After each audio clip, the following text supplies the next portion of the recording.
옛날 옛적 의성의 자연이 아름답기로 이름난 한 마을에 별이라는 이름의 소년이 살고 있었습니다. 별이는 항상 호기심이 많아 마을 곳곳을 탐험하곤 했습니다. 어느 날 별이는 마을에서 멀리 떨어진 곳에 있는 신비로운 돌담길에 대해 듣게 되었습니다. 사람들은 그 길을 따라가면 소원을 들어주는 마법의 셈이 있다고 말하곤 했습니다. 별이는 이 신비로운 돌담길을 직접 찾아보기로 결심했습니다. 이른 새벽, 별이는 가족에게는 비밀로 하고 모자를 눌러쓰고 마을을 나섰습니다. 햇살이 서서히 주변을 밝히기 시작할 때 별이는 드디어 그 돌담길의 입구에 도착했습니다. 돌담은 울퉁불퉁했지만 꽤 견고해 보였습니다.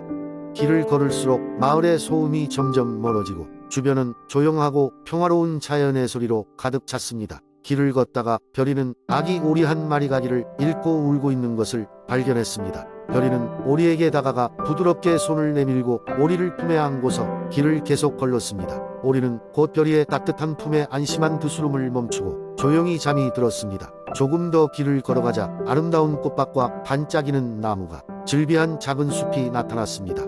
숲의 한가운데에는 사람들이 소원을 빈다는 마법의 샘이 있었습니다. 샘물은 찰랑찰랑 빛나며 주위에 가벼운 바람에 흔들렸습니다. 별이는 샘 앞에 다가가 마음속으로 강하게 소원을 빌었습니다. 나는 이 아름다운 세상을 더 많이 탐험하고 많은 사람을 돕고 싶어. 그러자 샘의 물이 빛나며 느릿느릿 넘실대더니 별이가 품에 안고 있던 작은 오리가 깨어났습니다. 오리는 어디선가 나타난 듯한 쪽지를 물고 있었습니다. 별이가 오리의 부리에서 쪽지를 꺼내 펼치자 내가 진심으로 원하는 것은 이미 너의 마음속에 있단다라는 글이 적혀 있었습니다. 별이는 그 말을 곰곰이 되새기며 마을로 돌아갔습니다. 그는 바로 오리의 보금자리를 찾고자 했고 마을 어귀의 작은 연못 근처에서 오리 가족을 발견했습니다. 오리를 가족에게 돌려보내고 나서야 별이는 느꼈습니다. 정말로 소중히 여기는 것들은 이미 그의 마음속에서 결정을 내리고 있었던 것입니다. 그 후로도 별이는 마을 사람들에게 많은 도움을 주며 살았습니다. 그리고 그는 언제나 돌담길을 떠올리며 마음속에 소중한 것들을 기억했습니다. 많은 시간이 흘러도 의성의 돌담길과 마법의 샘은 여전히 전해져 내려오는 신비로운 이야기 중 하나로 남았습니다. 두 번째 이야기. 옛날 예적 푸르른 산과 맑은 강이 흐르는 한국의 작은 도시 광양에 신비로운 소나무 숲이 있었다. 이 숲은 마을 사람들에게 달빛숲이라 불렸다. 숲에는 달빛 아래 숨바꼭질을 즐기는 영혼들이 살고 있다고 전해졌다. 전설에 따르면 그 영혼들은 고대부터 이곳을 지키고 있었고 마을 사람들을 보호하며 풍요로움이 함께하길 바랐다. 숲속에는 누가 언제 심었는지 모르는 아주 오래된 소나무가 있었다. 그 소나무는 아무리 폭풍우가 몰아쳐도 절대로 흔들리지 않았다. 어떤 이는 그 나무가 하늘에서 내려온 신비의 나무라고도 했고 또 다른 이는 나무가 땅의 정령과 연결되어 있다고 믿었다. 어느 해 추운 겨울 마을에 큰 가뭄이 찾아왔다. 강은 메마르고 농과 밭은 황폐해졌다. 사람들은 하나둘 마을을 떠났고 남은 사람들은 더 이상 마실 물조차 구하기 어려운 지경에 이르렀다. 그러던 중 마을의 젊은 청년 이름이 민수가 거대한 소나무가 위치한 달빛 숲을 찾아가기로 결심했다. 우리를 구할 방법이 있을지 몰라 민수는 깊은 한숨을 내쉬며 말했다. 그날 밤 민수는 짐을 싸고 달빛 숲으로 향했다. 숲은 어두웠지만 아름답게 반짝이는 달빛이 길을 비추었다. 숲을 거닐던 민수는 어느새 그 오래된 소나무 앞에 도착했다. 그의 마음속 깊은 곳에서 어떤 신비로운 힘에 이끌리는 기분이 들었다. 민수는 조심스레 나무에 손을 대고 속으로 기도를 올렸다. 이 마을을 지켜주옵소서. 제발 우리에게 도움을 주소서. 그 순간 나무 주위의 공기가 맑아지고 나무의 중심에서 환한 빛이 방출되었다. 그 빛은 마을 방향으로 뻗어나가면서 메마른 땅을 적셨다. 다음 날 아침 마을 사람들은 산에서 흘러내려오는 새로운 물줄기를 발견했다. 그 물은 마치 맑은 유리처럼 투명하고 깨끗했다. 사람들은 달빛 숲과 신비로운 소나무 덕분이라 믿으며 기쁨에 찼다. 민수는 말수도 적고 감정 표현이 서툴렀지만 속으로 무척이나 기뻤다. 그의 용기와 신비로운 힘에 대한 믿음이 마을을 구했기 때문이었다. 그 후로도 달빛 숲과 소나무는 마을 사람들에게 특별한 의미를 지녔다. 민수의 이야기는 세대를 거치며 전해졌고 달빛 숲은 한때 사람들을 위험에서 구한 놀랍고 잔잔한 희망의 상징이 되었다. 세 번째 이야기. 옛날 옛적 한국의 태백산에는 특별한 마을이 있었습니다. 이 마을은 높은 산들에 둘러싸여 있었고 그곳의 사람들은 겸손하고 성실하게 농사를 지으며 생활했습니다. 태백산의 가장 높은 정상에는 신비한 힘이 깃들어 있다고 전해졌고 그 때문에 마을 사람들은 산의 신령에게 항상 감사의 예를 표했습니다. 마을 사람들 사이에는 오래전부터 내려오는 전설이 하나 있었습니다. 그것은 은빛여우와 하얀 사슴의 설화였습니다. 태백산의 깊은 숲속에 사는 은빛여우는 그 빛나는 털 때문에 달빛 아래에서도 잘 보일 정도로 눈부신 존재였습니다. 그녀는 마을 사람들에게 모습을 잘 드러내지 않았지만 어쩌다 그녀를 본 사람은 크나큰 행운을 얻는다는 이야기가 전해졌습니다.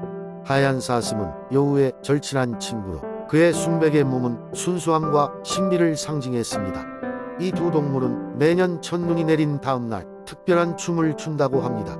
그날이 다가오면 마을 사람들은 태백산으로 올라가 두 신비로운 친구의 춤을 몰래 지켜보곤 했습니다. 그 춤은 단순한 춤이 아니었습니다.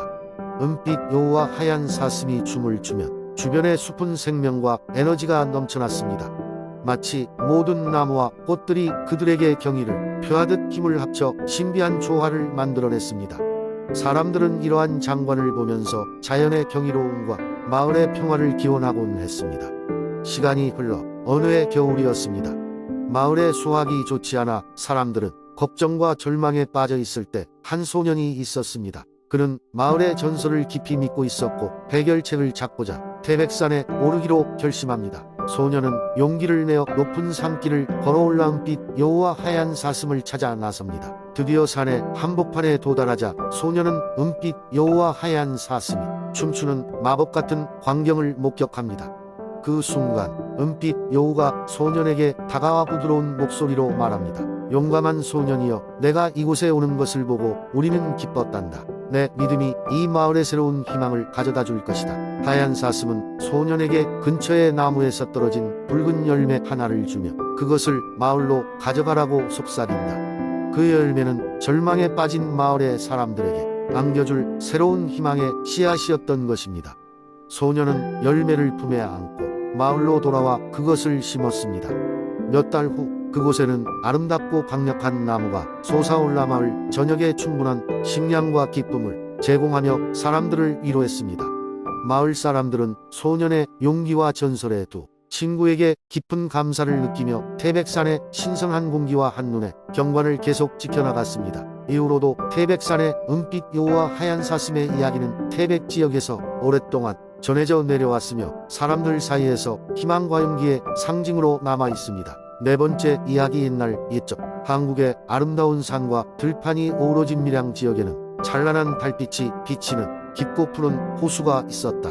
이 호수는 달빛의 호수라고 불렸으며 그곳에 살던 사람들은 호수에 얽힌 여러 전설을 전해 내려왔다. 전설에 따르면 호수에는 눈부신 빛을 발하는 달의 정령이 살고 있었다. 이 정령은 아름다운 실크 같은 의상과 은은한 미소를 지닌 채 사람들에게 가쁜 모습을 드러냈다고 한다.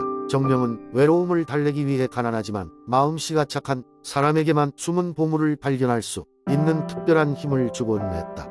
밀양에 살던 한 소년 준호는 매우 가난한 집안에서 자랐지만 항상 이웃을 도우며 밝고 선한 기운을 잃지 않았다. 준호는 홀로 계신 할머니를 모시며 밀양의 들판에서 아침부터 밤까지 열심히 일했다. 어느 날 준호는 일을 마치고 돌아오던 길에 우연히 달빛의 호수 근처를 지나가게 되었다.